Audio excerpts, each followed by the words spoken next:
യുപിയിലെ രാംപൂരിൽ തിരക്കേറിയ റോഡിനു നടുവിൽ നമസ്കരിച്ച യുവാവിനെതിരെ പോലീസ് നടപടിയെടുത്ത വാർത്തയാണിത്.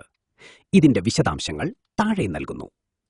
സംഭവത്തിന്റെ പശ്ചാത്തലം: സ്ഥലം ഉത്തർപ്രദേശിലെ രാംപൂരിലുള്ള ഷാബാദ് ഗേറ്റ് ക്രോസിംഗിൽ.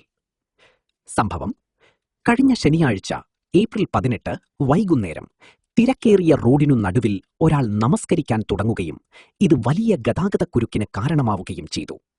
ഇതിന്റെ വീഡിയോ സോഷ്യൽ മീഡിയയിൽ വൈറലായതോടെയാണ് പോലീസ് അന്വേഷണം തുടങ്ങിയത്. പോലീസ് നടപടി: അറസ്റ്റ്. വീഡിയോ ശ്രദ്ധയിൽപ്പെട്ടതിനെ തുടർന്ന് സിവിൽ ലൈൻസ് പോലീസ് യുവാവിനെ തിരിച്ചറിയുകയും നഈം അഹമ്മദ് 35 എന്ന ഇയാളെ അറസ്റ്റ് ചെയ്യുകയും ചെയ്തു. കുറ്റം: പൊതുവഴി തടസ്സപ്പെടുത്തിയതിനും സമാധാന ലംഘനത്തിനും ഇയാൾക്കെതിരെ FIR രജിസ്റ്റർ ചെയ്തു. നിലവിൽ ഇയാളെ ജുഡീഷ്യൽ കസ്റ്റഡിയിൽ ജയിലിലേക്ക് അയച്ചിട്ടുണ്ട്.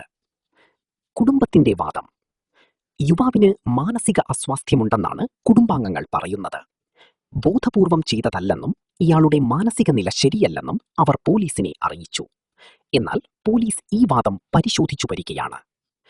യുപിയിൽ പൊതുനിരത്തുകളിൽ മതപരമായ ചടങ്ങുകൾ നടത്തുന്നതിനെതിരെ കർശന നിയന്ത്രണങ്ങൾ നിലനിൽക്കുന്ന സാഹചര്യത്തിലാണ് ഈ നടപടി.